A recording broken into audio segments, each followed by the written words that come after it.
Okay, so sorry for the technical glitch. Bismillahirrahmanirrahim. Assalamualaikum and a very good morning. Tuan-tuan dan puan-puan, ladies and gentlemen, first of all, let me welcome all the attendees to this program. Our webinar made series, Healthy Food Security for Sustainability and Job Opportunities in Modern Integrated Organic Farming. So this program is actually organized by our Human Resource Management Development of MPC, and also we collaborate with our partner, the MPC Sustainability Unit. So, ladies and gentlemen, before I pass the session to our speaker today, our invited speaker, Professor Anthony. So first of all, let me say that there are two function of buttons for the attendees. So as of now, I can see we have 96 participants. I 150 registered, but now online 96 participants. So thank you for attending the session. So for those of you who are new, so there are two buttons for you to click. One is during the session, you can type your question. So you can use the button tanda soal, the question mark. So you can use to type your question. Then if you want to ask question, so there's another button which is the raise hand, angkat tangan. So you can raise your hand. I will see you once you raise your hand. Right now, I see somebody raising his hand. Okay, I saw somebody raising his hand. Keith is raising his hand from UKM. Okay. Okay, then ladies and gentlemen, also very important part is I will try to unmute you when you raise your hand, and you can ask your question. All right. So, ladies and gentlemen, without further ado, I will pass the session to our speaker, Professor Anthony. So he will introduce himself and he will share your slides with you. So for today's session, we cannot get Prof's video camera. Please bear with us, but we can hear his audio, and he will share his experiences on this subject matter. And I hope all the attendees will enjoy this session and you will learn something for yourself, especially during this movement control order. So without further ado, let me pass the floor to Prof. All yours, Prof. Okay, thank you. Next slide. Okay. Well, I started in the tourism industry. I think quite a few of you know me. We started Asia Overland in 1976, and that was 100% inbound till today, 44 years. And it was actually also MPC who actually encouraged us, or sort of wanted to know what is inbound tourism 40 over years ago. And again, I explained to people from the early days, I've always been a what you call ecotourism person, a naturalist, and in fact, I developed the course for ecotourism. Yeah, we work with FRIM, early 91 or some, and then we developed the nature guide course. So my background is tourism inbound and focusing on nature and environment. Next slide. I will not go in details. I want to key to it. Now, I started my organic farming experience basically in Langkawi at our resort 15 years ago in 2005. So to make our hotel sustainable, I felt that we should be producing our own food.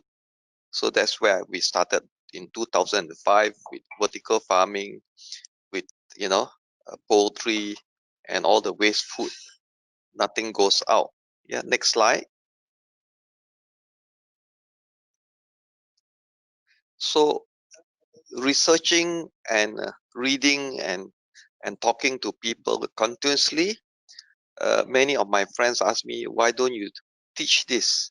You know, Langkawi is far away and your hotel is expensive. So about 3 years ago, we started our school. It's not fully open. End of the year, after 3 years of constructing. It is in Gombak, near to my jungle lodge, which I started in 91. Now this is 100 meters away on 2 acres of land. Next slide. Now, what we do when we say integrated, or in the old days called mixed farming, we try to have animals, fish, trees, fruit trees, plant, all working together. The waste of one is a resource of another. Next. We have theory, and then we have practical. This is a group from Sarawak, Penan group of 7, the deputy chief and 6 ladies. 2 weeks with us, and they went back to do, and they're very successful. I can say now they are actually about 60 people farming in a deep long house in the interior of Sarawak, 8 hours in the interior from you know from civilization. Next. So we teach them very simple composting and raised bed, and no till. That means you just put on the mulch, so you protect the soil. Yeah. Next. So since they are rice farming, we took their paddy and they brought the seed over and we tested it out. Now the paddy system is system of rice intensification. I'll explain a bit later. This will reduce 70% water and increase yield by 50% to 300 by 3 times. Yeah, 50% to 3 times more. Next. Now, when I say raised bed, this is something which we have done. On the left, you can see the papaya. Yeah, they will start fruiting within 5 to 7 months.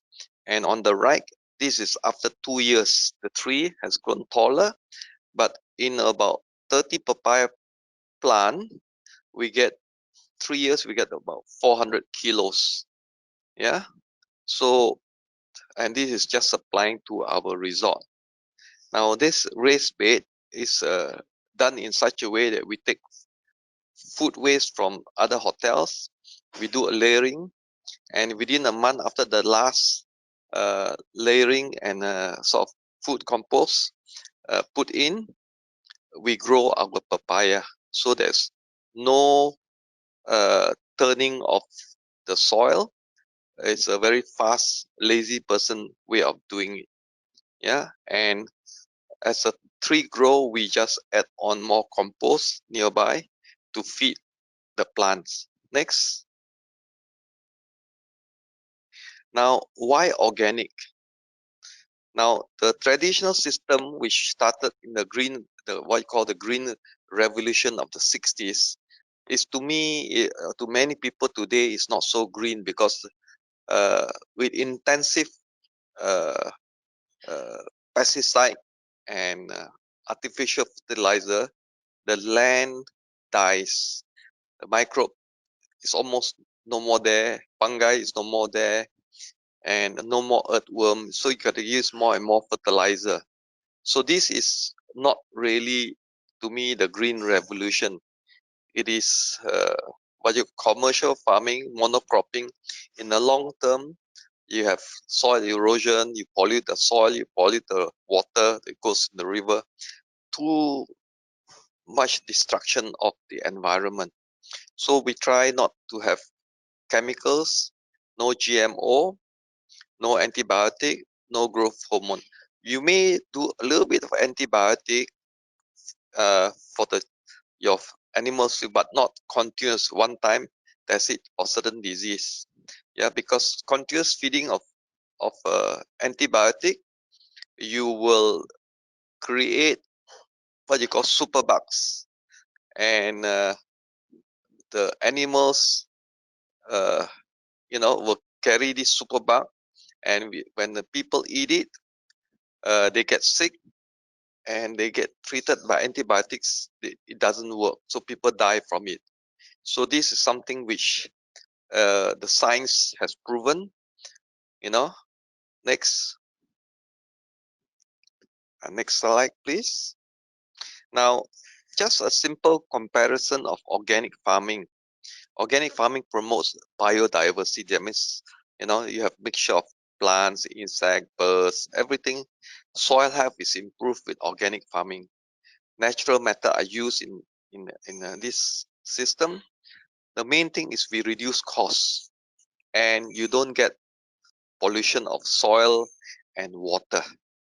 Yeah, this is, in the long term, you add the cost together, it is actually saving for the country. Conventional farming, yeah, farmers make use of a lot of synthetic chemicals. This was the movement from the 60s after the Second World War. The chemical factory that produce oil also produce fertilizer. Yeah, so it's a output of the petroleum industry. Yeah, conventional farming, they use very unnatural method, in sense that when you till the land so hard and when you put so much pesticide, it kills everything, but it also harm the farmer's health. Loss of energy is used because you use tractor, you use many machines, so it costs the farmer a lot of money. Farmers suffer from illness from chemical pesticide. Finally, the soil becomes inert as no organism. Yeah, no earthworm, because too much chemical fertilizer. India is one of the best case study. So many farmers commit suicide because they have to borrow, they have to buy seed, they got to buy fertilizer, they got to buy pesticide, and the farmers goes into big debt, and they just commit suicide. They cannot pay. Uh, this is a perfect case. Uh, uh, BT cotton was introduced. India produces a lot of cotton. Now, many of the farmers commit suicide because they go into debt. India decided to stop BT cotton, uh, GMO, and now they go back to natural farming, where the farmers own their own seed and they have their own fertilizer. It's more helpful for farmers and villagers. They don't go into debt. Yeah, people keep pushing chemical and sort of seed, so you have to buy everything. Yeah, and chemicals stay in the soil. And in commercial farming, the animals live in very crowded condition. Yeah, and they die, and they can hardly stand. And this create in the commercial farming, they have to put a lot of antibiotic, continuous antibiotic, to keep diseases away. Yeah, because of crowd. Yeah, and they put growth hormone. Yeah, so they can grow faster. The normal chicken that you buy, 28 to 32 days, but if you use sort of village chicken or chicken naturally, you're talking about 3 months to 6 months. Yeah, and chemical is washed into the river. Yeah, next slide, please. Now, this I will spend a bit more time. This is the whole concept. Yeah, it's what you call integrated organic farming, or it's called closed loop or circular economy. Very little input from outside and uh, amazing output. Now, because of this, we also reduce CO2 production. On the far left, you can see in blue, climate change mitigation. We still use pesticide, but these are natural pesticide you grow on site. Neem tree, lemongrass, chili, garlic. And you can see on the far left, system of rice intensification, paddy. Now, this system was developed in Madagascar in the 60s by a Jesuit priest. This system, NGO that's very passionate to promote SRI mass, led by Professor Anizan. They've been pushing it Malaysia-wide and regionally, Thailand, Philippines, Indonesia, Cambodia, Laos, Vietnam, they all are doing SRI system because they will save water by 70%. They will save seed by 60%. And, so such system should be used in our country. Yeah. And we have fruit trees. And in the center, we have aquaculture. Yeah. Because water is important, and the pond is for storage of water, but we also rear fish. Yeah.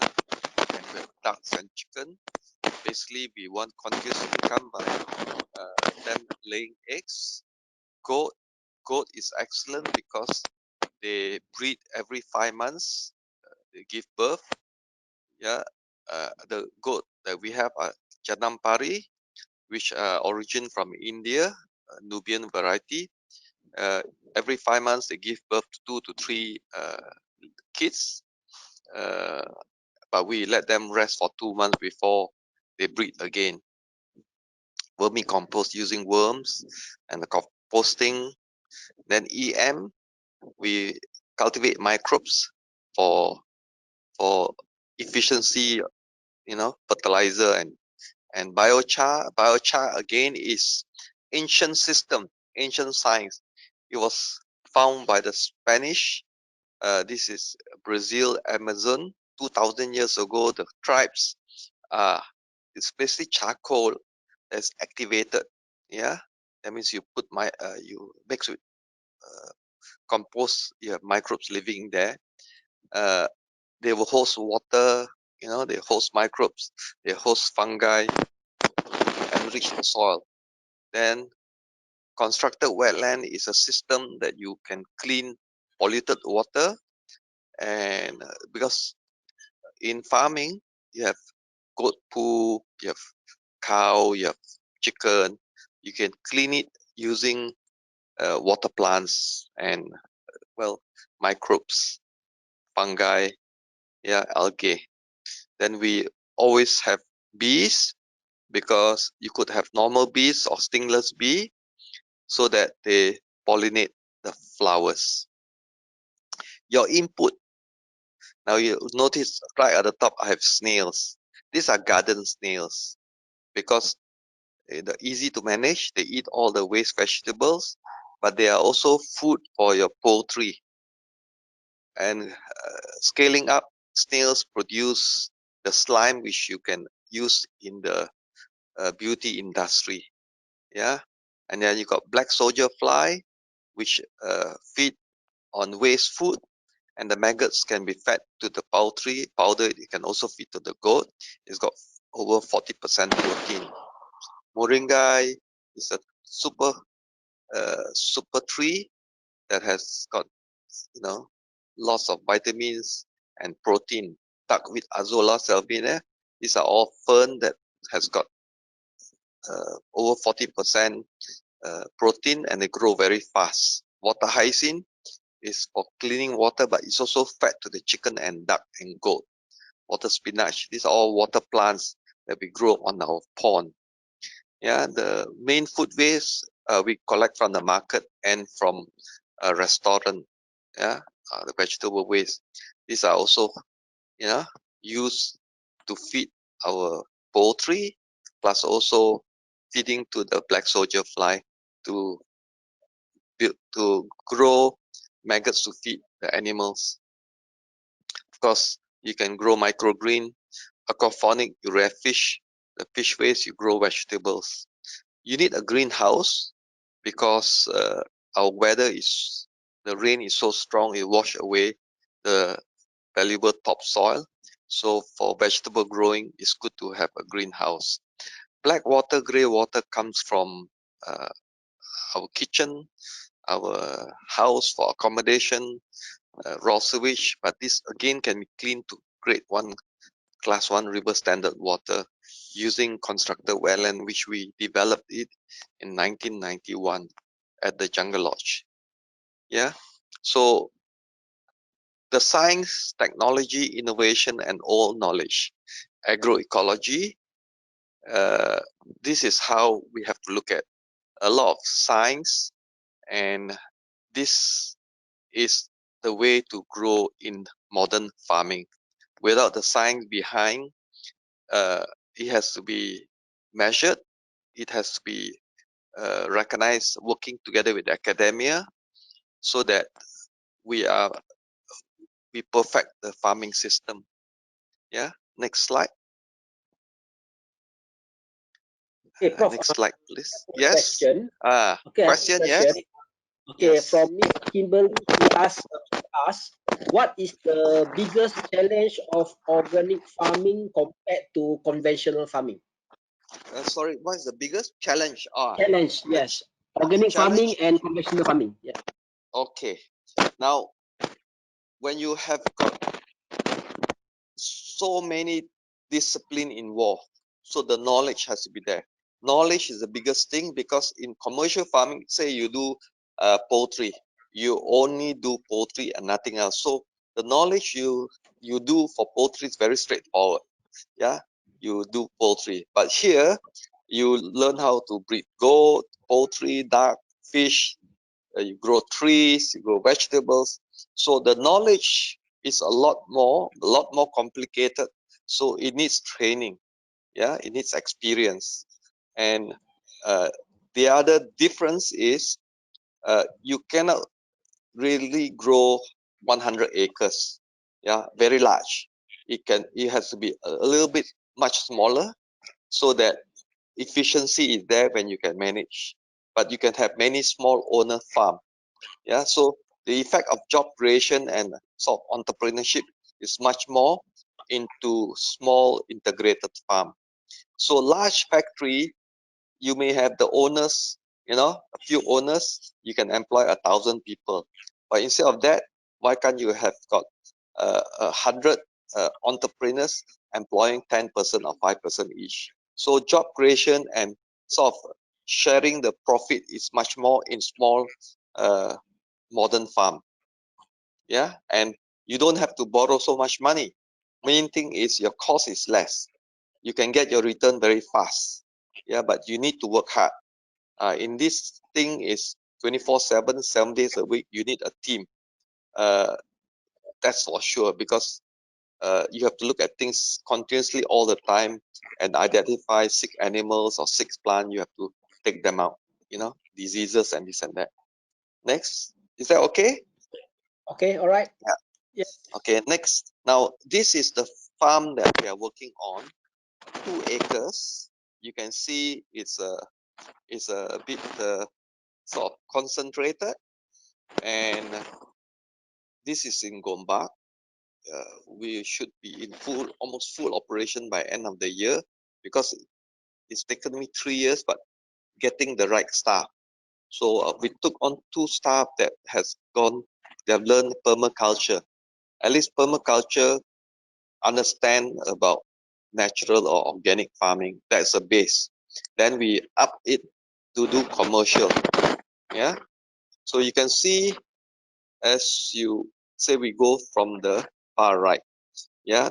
We have the quarters, and then the orange, you have got the constructed wetland where the waste of our staff goes in there. But our chicken waste and our goat waste also all go into this area, which will be treated by constructed wetland. Yeah. So your chicken is a double story. Below you have got the farm chicken. Above you also got egg laying chicken, but they all have chance to go out to wander around and enjoy the natural environment. Purple, you have got the compost area. Whatever things that we cannot use, we put into this area for composting. And the pink one, you see the goat house. To save land, this is a solid building. Below we have our store, our teaching room, yeah, and our snail house, which is called heliculture or heliculture. Yeah, not many people are expert in this country breeding snails. I'm actually testing it at home now for the last 6 months, because we want to find out what type of food they are feeding on. I realized the young snails eat a different food from the bigger male snail. Yeah. So the whole idea is you breed animals that help each other, plants, and easy to manage. And goat is quite profitable after 15 months or 16 months. Yeah, you can sell a goat for about 1,000 ringgit. Yeah, so the per weight is even more profitable than the cow, and also you can get milk. Goat milk is a lot more it's more expensive than cow's milk because it's closest to mother's milk. We also allow the goat to run around. You can see just below you have got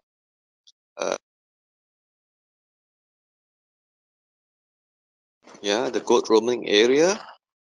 You can see green, yellow, and red. Then we have got moringa.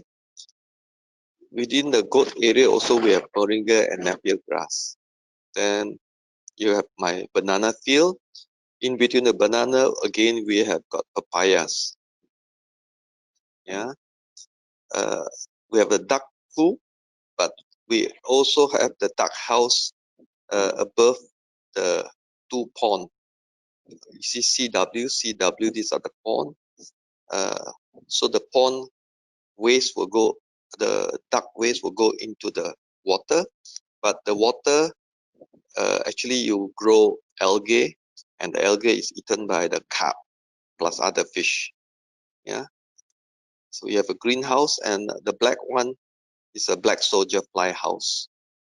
Yeah, because we take in waste food, we raise maggots. The maggots are fed to the fish, the duck, chicken. Yeah, and if we powder the maggots, uh, we mix it with dry feed to feed the goat for more protein. So all these things, as say, we grow a lot of food within our site, and then we have a small paddy field. You can see in dark red, yeah, paddy field, small one, but to teach SRI paddy. Yeah, so this is on 2 acres, a lot of work. Again, we have other fruit trees. We got durian, we got mangosteen, we got langsat, yeah. And coconuts.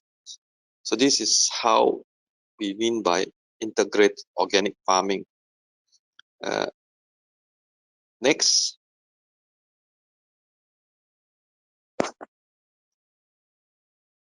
So basically, the type of agriculture we do, we need to look at technology, we look at microorganism, the environment, and so this is the type of agriculture we're doing.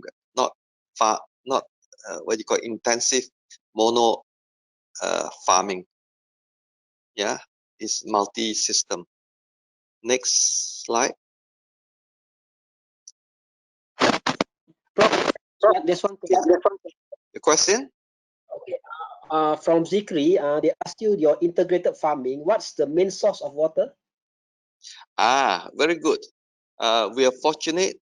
We are beside a river, but I don't use a river from there. I actually have a pipe 2 kilometers away through a waterfall where probably about 80, 60 families are using the pipe. We pay a small rate to the government, and we channel the water down. Can we go back to the slide just now? The slide. We go back so I can show them. Now you can see pond 1 in sort of blue. Then you got pond 2. We have actually pond 3, and we have pond 4. Now we go with a 3-inch pipe, 2-inch pipe, and then it goes to a 1-inch pipe, and all the water will be running through the 4 ponds. Yeah, so it's clean water, and with the same pressure, the water is fed into the goat area, the chicken area, the duck area, all just using gravity. so there's no pump involved. So we have within the farm about 500 meters of pipeline within the farm, and there's no pump, just using gravity flow. So if you don't have clean water, now the pond is at the highest level. This is a design farm. It's not like this. It took us about 8 months to actually sort of clear the soil, bring down the hill, and build the pond. Yeah. So water is very important, and you put the pond at the highest part of the land. So with gravity, it flows from one to another area. Yeah, good question. So if you don't have good water, if say you have a monsoon rain, you can collect the water into a pond and you can grow plants in it, and a mixture of different plants, and that will clean the water sufficient to use it for your animals and even drinking. You can use it to clean up to grade A river standard, class 1 river standard. Yeah. Okay, next slide. Next slide. Now, we started with Beijing duck, but now we are using khaki Campbell, the more natural color one. We have the ducks because the ducks will pull into the paddy field. Yeah, and the whole idea is duck eggs. We salt it out. We can keep it longer for sale. Yeah. Next, they're really loving animals. The ducks, they follow each other. Yeah. So within the ducks, we also have fish breeding down there. Next. Yeah, we do it for the duck eggs, and as say, eggs are cash crop, like cash. You get about 60% of them will produce eggs, although you can get 80, but we work on 60%. Next.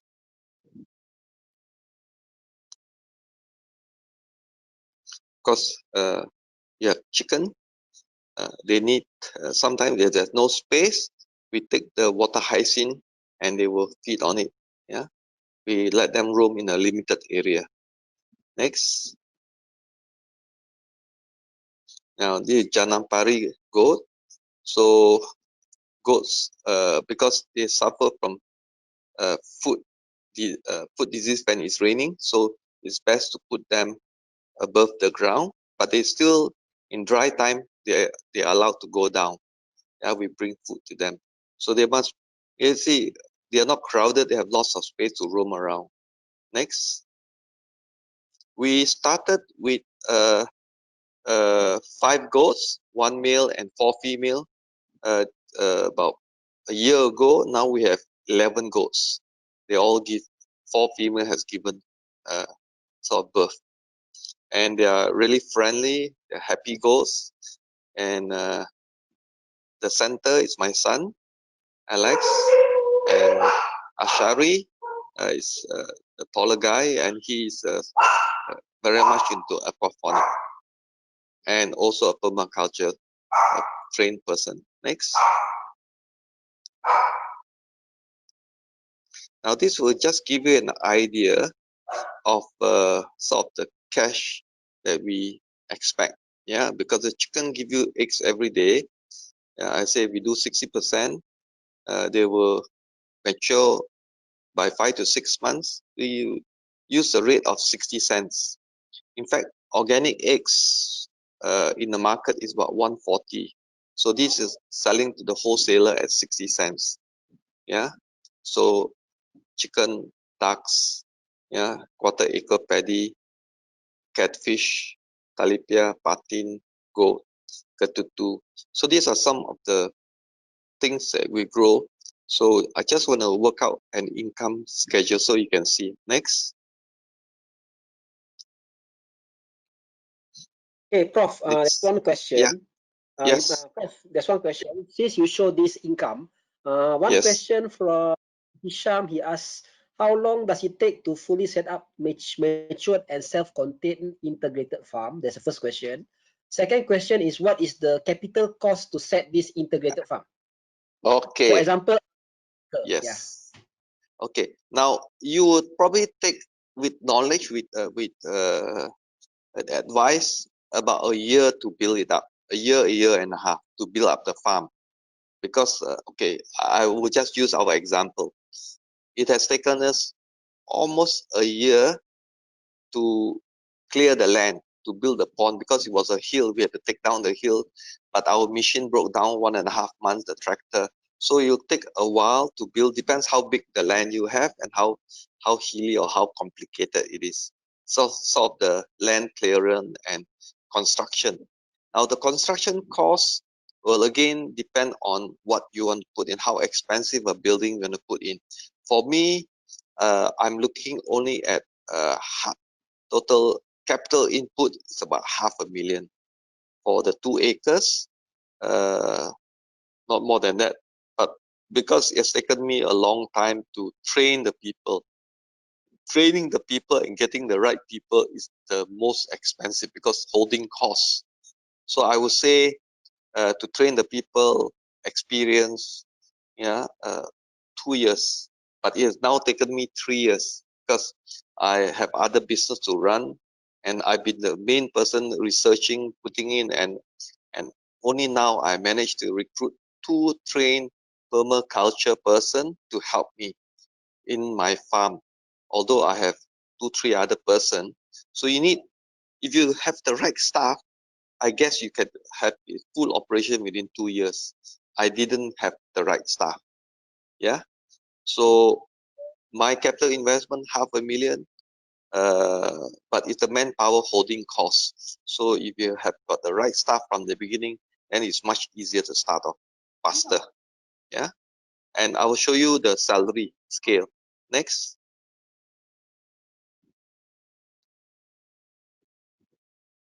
Now, if you look at my cost here, what I collect and what I sell, then I have a manager that I pay 4,000 a month approximately, and I got allocated worker salary 6,000. Yeah. Now the 6,000 is for 3 staff. So 1 manager, 3 staff. But we are also providing some food and accommodation for them on site, although the manager live outside. Yeah. So we are also going on some profit sharing. So you have to motivate them. Certain percentage of the profit should go to them. So for the first year operation, you can see we have a loss. Yeah. Can I expect? Can you go to the next slide?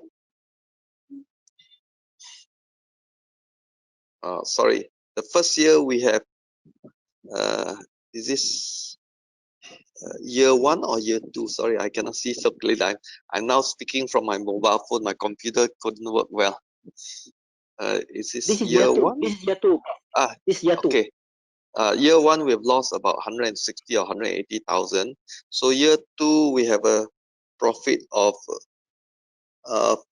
basically we have an income of 13,000 or 13,000 a month. Yeah, on year 2. Yeah. So this is a guesstimate, not really perfect, but this will give you a guideline. Yeah. Again, I say the multidisciplinary knowledge has to be there.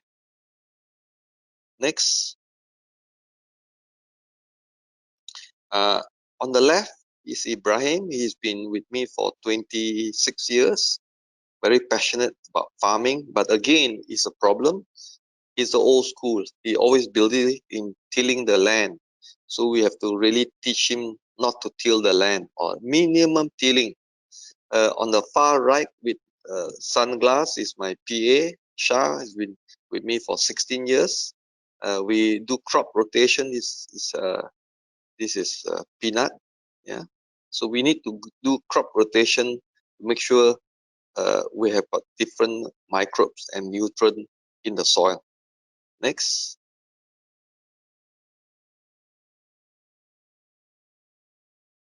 We have some durian trees on site because this was old land. In fact, we have an amazing jungle durian which is over 100 years old, which bear about 400 to 500 fruits a season. But we have also got D24. Yeah. Next.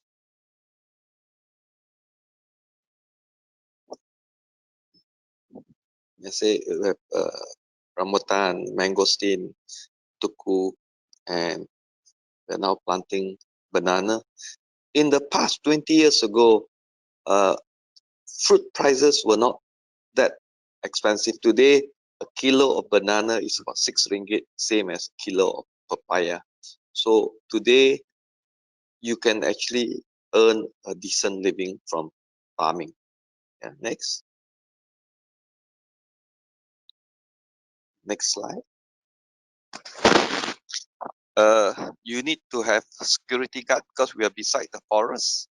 It's looked after by Muslim staff, because without dogs, you have got python coming, you have monkeys, you got wild boar. So depends where you are.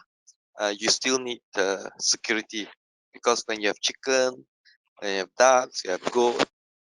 You know, today people uh, the, they see this is like buffet. They come and steal your animals. So you need your guards to look after. Yeah. Next.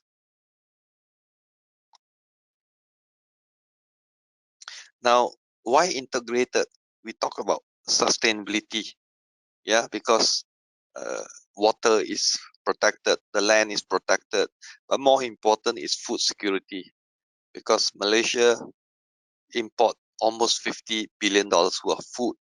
We export half of it, but still that means there's a negative of 25 billion a year.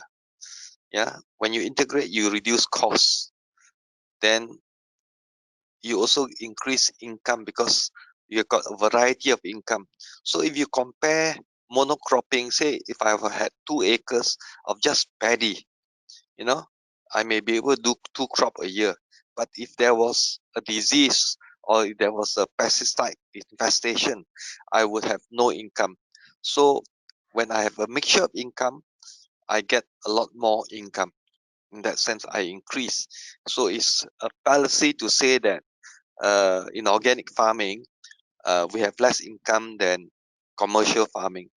But if you look, if you calculate water pollution, soil loss, environment, and bad health to the farmer, there's a lot more value in integrated organic farming. Yeah. Next.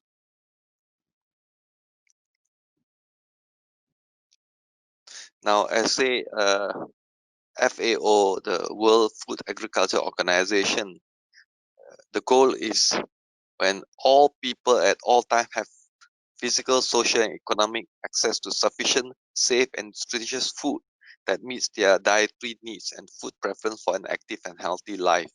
So, you know, we talk about the fourth industrial revolution. I think the fourth industrial revolution have to look at food security as the population grow, and also as chemical food is so much chemical food is out there, people get sick at a much younger age because of all the chemicals and antibiotics in the food that we eat. So we need to look at this and look at nature to help us. Next.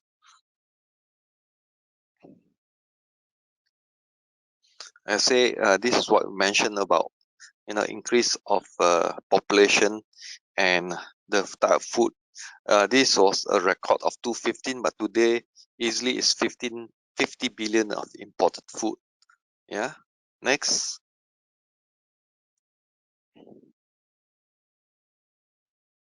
Now, we talk about how to improve the soil, because when talk about organic farming, you talk about soil.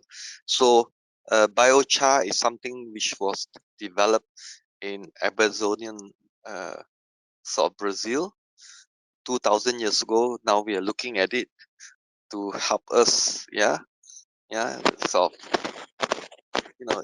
hold water, improve soil structure, water retention, microbes, yeah, and also it is CO2, climate change mitigation.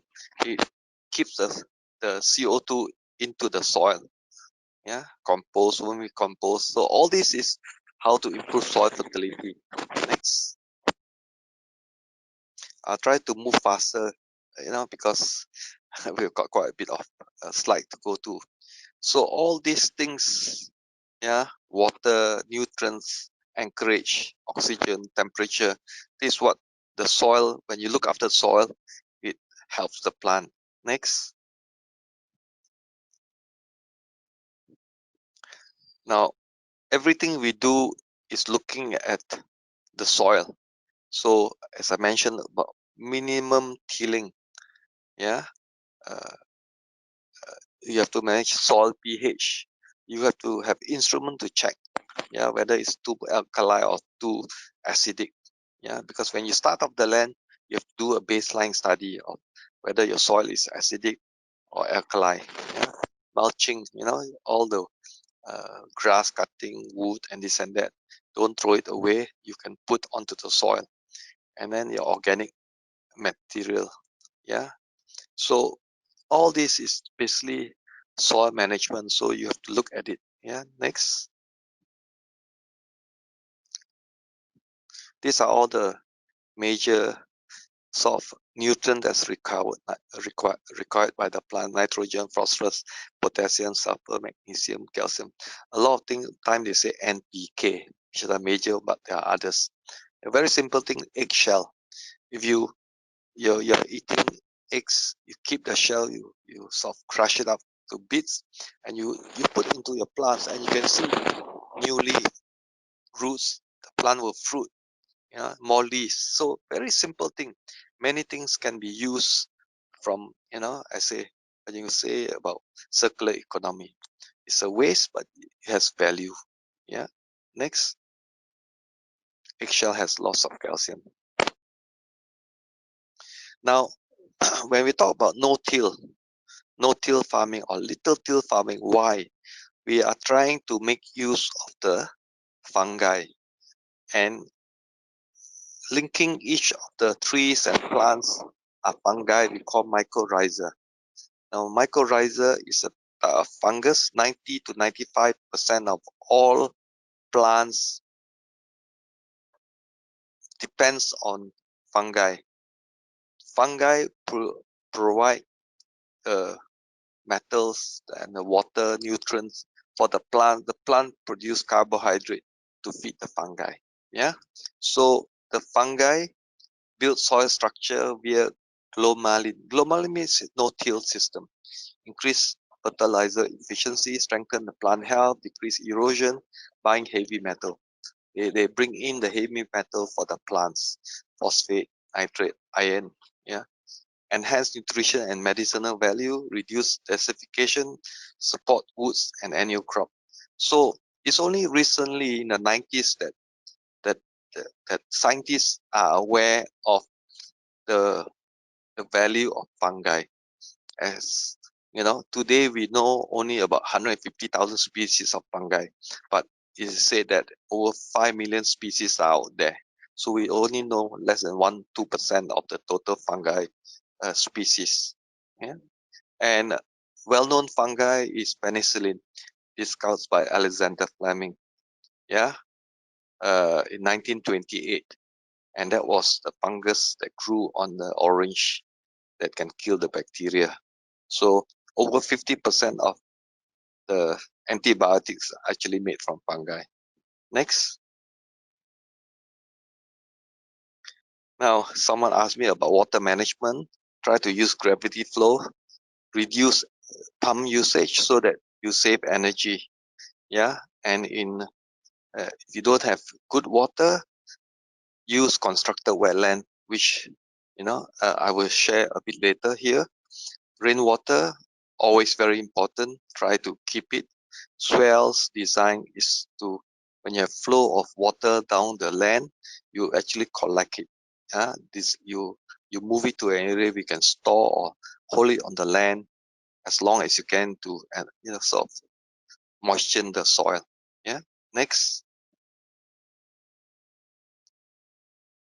Now, why I mentioned the jungle lodge, I started that in 1991 to share with youth about the usefulness of nature. But here is where I learned constructed wetland. Next. This is in Gombak, 12.5 miles.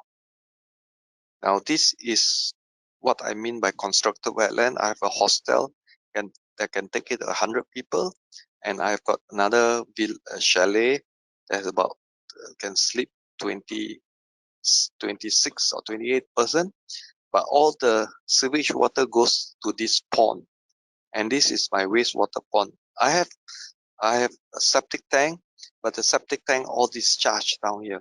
It overflows in this area. So in this pond, I have water hyacinth, I have kaladi, water mimosa, I've got you know, different heliconia. So these are actually treating the wastewater, and the water becomes very, very clean, and I rear fish here. Yeah, next.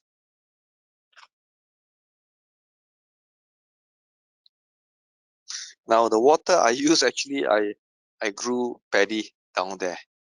Yeah, so nothing is lost. Yeah, because this is what we make use of it. Yeah, next. This SRI paddy growing. Now when we took over this hotel in 2006, we had the wastewater going into a pond behind the hotel, and this is where I really developed the science of constructed wetland from 2005. Yeah, this is an area of about half an acre, but I can treat 350 PE. That means 350 people living. PE, that means people excrement.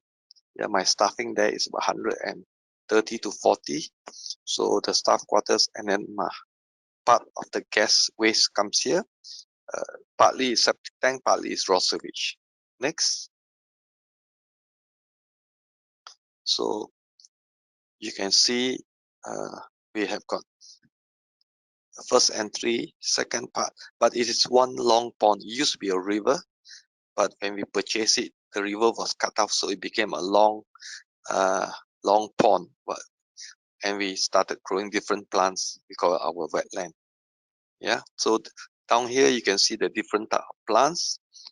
Yeah, dahlia or cattail, water hyacinth, duckweed, vetiver, water lily, water spinach, which is kangkong. Plus, there are many others also. Next.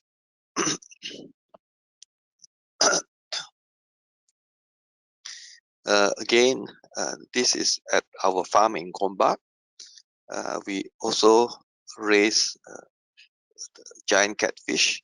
This for meat for our staff of people want. Yeah. Next. Now this is a very important plant. All organic farmer has to grow this tree. Yeah, moringa. You call this. Recently they talk about it's a superfood, and can see the vitamins, the calcium, the spinach. So we are trying to grow up to 200 of these trees there. So it's also to feed all our animals. Yeah, even my snails love the leaf. Yeah, it's a superfood, not just for people but also for all our tree. Yeah, so it's very easy to grow, grows very fast, and people are selling them in capsule, the powder. This was has been promoted now in Africa for the poor, protein sort of scarce country. UN recommend to plant this tree, and you can dry the leaf and then you powder it, especially for women having children. They don't have enough protein, so they take the powdered moringa leaf to feed the babies as well as for the mothers, so we have more milk. Yeah, especially the children. Next. Okay, Prof, we have one question. Okay. What's the minimum size of area to implement your 3-point entry water cleaning system? Depend how much water you want to have, because on your vision, if you want to focus on aquaculture, then you have a bigger pond. Depends on how much water, then you grow the plants to clean the water for your farm. You Let's see. Yeah, how big a pond to clean the water. It depends on how polluted the water is. Yeah, water pollution. If it's very heavy, then you have a bigger pond. You need a bit of retention time. If it's no heavy chemicals, if it's just organic waste, then it's much easier. So this one will take some time to study what is your water quality. But if it's real clean water that we have from our spring, it's basically you still, if you have a lot of fish, you need to grow the plant to clean the water for the fish. So there is a ratio that will come out eventually, depends on how much fish you stock. And this, it takes time to do it on site. Yeah. But with time you will understand the land size, the pond size, the amount of wastewater that you have. Yeah. Okay.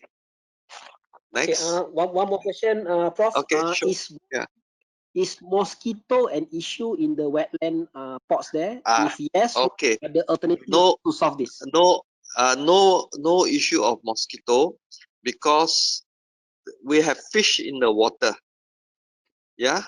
They and it's also a fallacy that you go water hyacinth, there'll be mosquito living because of the natural system. We have lizard, we have frogs, we have got we got all sort of balanced system. Yeah, we don't really have mosquitoes unless it's the rainy season. It's your leaf that become catchment area, so you have to make sure it's clean. Yeah, so wetland we don't have a problem. I don't have problem in the hotel. I don't have problem in the farm with my wetland plants. Yeah. Now these are fern family. Uh, these are very fast growing. Some of them they grow within uh, 18 to 36 hours, and they have a lot of protein. Some they are very tiny. So, but it's important because they can grow on your waste water from your chicken, from your duck, from your so you can do vertical farming. You grow them and you feed your poultry, so you don't need just land. You can grow them in containers and in a different level in greenhouse, you know so this is one of the things that grow very fast and provide protein for your animals, especially your poultry. Yeah. Next. Now these are different water plants that you can see. Velvet lily, you can actually eat it. Kampung have it. Water lily, water hyacinth on the left, and your water cabbage on your right.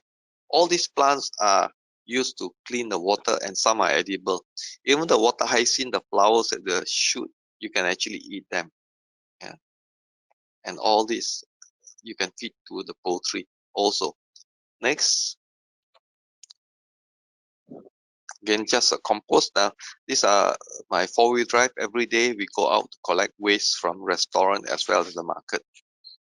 Next. Now, sale is quite new things. Yeah, I have 100 old snails currently, but with that's in my house in six container that I breed them, but learning how to manage them. So you always have to research, uh, in new topics because there are no school to teach. Yeah, but thank God we have the internet, Mr. Google, and Mr. YouTube. You can get lots of information. Next. Yeah, this I get free, get them from, these are styrofoam boxes that we get them free. So I breed them uh, along in my house outside, and they lay eggs. So again, how to look after the babies to grow them. A lot of things is best that you you experiment it out. Even though you have YouTube telling you how, but there's no way that you can learn everything from there. You have to do it yourself. Next. Now this is very, very important. This is one of the most important thing in organic farming. You probably come across the maggots in your waste, in your dustbin and this and that. but you wouldn't know that this is black soldier fly. You think it's housefly maggot, but these are large maggots, and the adult, you can see they don't have mouth. They do not eat. Only the larva, the maggot, eat. So when the adult do not eat, they do not spread disease. They only drink water, and they only live, uh, a very short while. Within 5 to 8 days, they die off. Yeah, they live to breed and then they die off. So we are focusing on the maggots. So they produce very fast. They're very tough, small space, and when uh, the maggot is ready, they will crawl out. So they're almost self-harvesting. They eat, as I say, almost everything. They are super clean. They eat. Yeah, so you don't get much diseases, but you do get fungus. Yeah, can kill them. So you learn slowly. Yeah. So you with them, you don't have any waste, and you can actually eat them. Yeah, I've actually served them a few times in my hotel. You can actually go online, you can see them. It's being served by boutique restaurant in England, in America. uh, so this is future food. We talk about future food. Maggot and larva will be one of them. Next. Now you will have pests. So this is learning how to do biopesticide, or you can go to YouTube. We call eco enzyme. 1310, 1 kilo of brown sugar, 3 kilos of say mixed fruits, and 10 liters of water. You keep them for 3 months, and that's your biopesticide. So, but you can mix it with other plants. You can use neem plant. You can use garlic mix. So there are many things you can use. All you have to do is observe nature. Plants are not attacked by insects and sort of fungus. You can use them as part of the mix. Next, fish amino acid is used for like a plant hormone. Yeah, you got a lot of waste fish. You can go to the market, take the innards, and then you can make fish amino acid. So these are things that you want to say have your fruit, more fruits. Yeah. So this is how you do uh, for growing period. Yeah. Next, I'll try to move fast because I don't have too much time. Eco enzyme is what I mentioned just now. Also, we use for cleaning house and this and that. Next. Now the whole idea is to educate more people about farming, because our society, when we look at farmers, very low level, not educated. Here is we want to provide agriculture science skill, yeah, and create healthy awareness of healthy eating. We need here to do research and implement all on organic farming. Yeah, less input, more output, and prove that organic farming can be a source of stable income. That's the whole objective of our school and web learning, to educate more people in this field. Next. Yes. Now we have a bit of time for question and answer.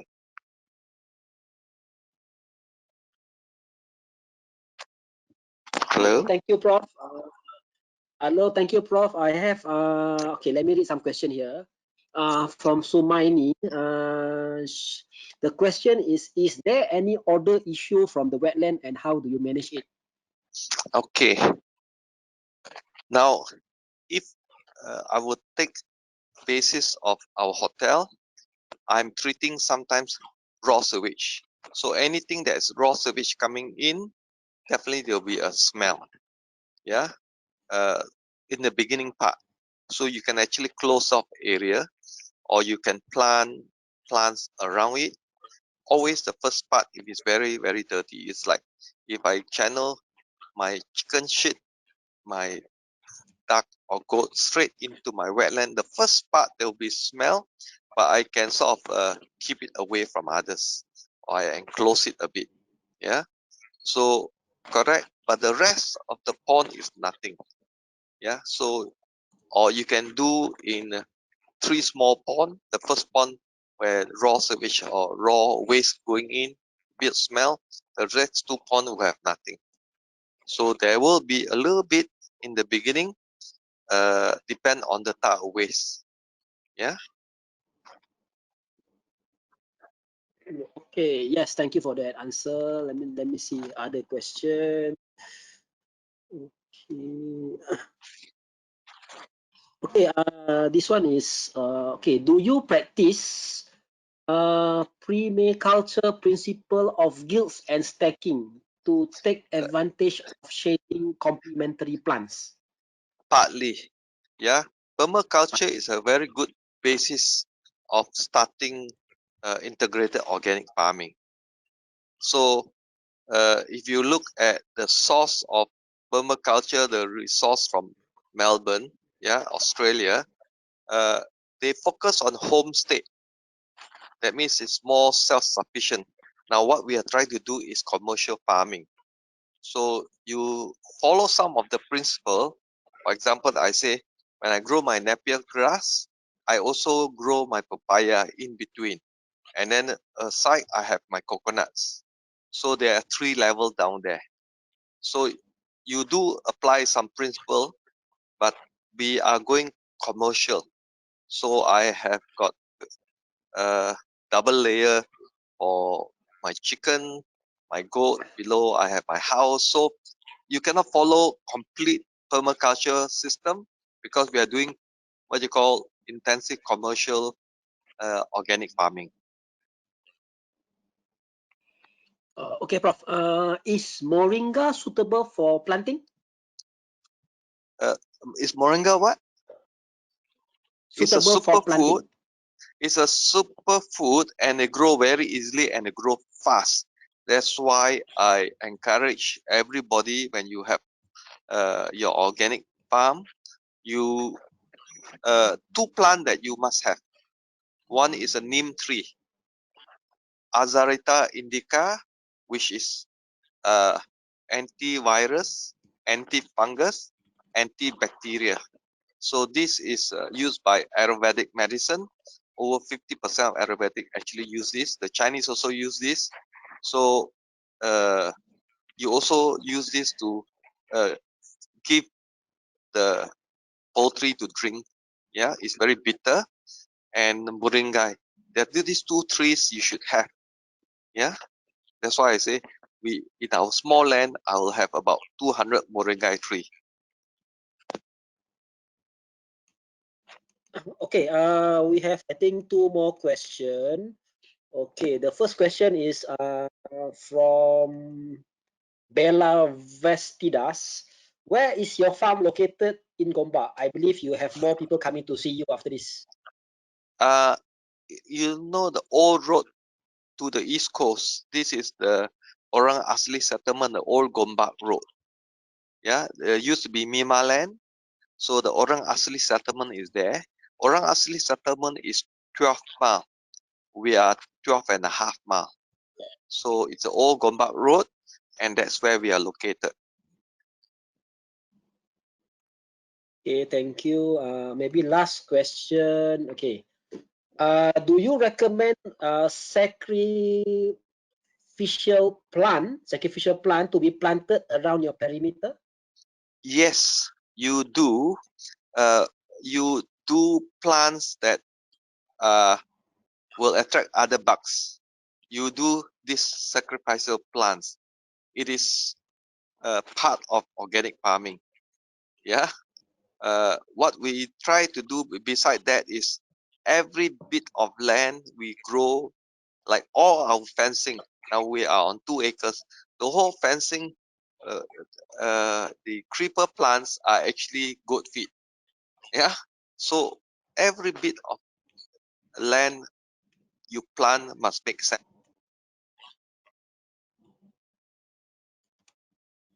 Okay, all right. So, first of all, thank you so much to Professor Anthony sharing your knowledge, sharing your experiences. modern integrated organic farming to healthy food security for sustainability and job opportunities. Though most of them say they cannot see your handsome face, but I believe your audio is giving them new knowledges and sharing, and so that they can learn and implement at their place. So thanks again to Professor Anthony. I would also like to mention that sustainability unit of MPC will also be organizing another session. Keep your time 30th of April 10 a.m. The session is by IR Engineer Muhammad Shaiful Anwar Zainal, Chairman of Waste to Wealth Holdings. So the sustainability team will share with you the latest information on 30th April. So I hope all the participants today can enjoy the session. I saw this now we have around 130 to 140 participants. So thank you for your time. And the secretariat will share the slides with you, and also they will also can share the audio recording, because I found out that some of the participants have difficulty with the audio. So please stay safe, stay at home, eat and also exercise, practice social distance, remain productive and keep on learning. So thank you, Prof, and thank you all, and we'll see you again. Thank Assalamualaikum you. and very good afternoon. Thank you, MPC. Thank Have a you, nice Prof. day. It's a pleasure. Sure, yes.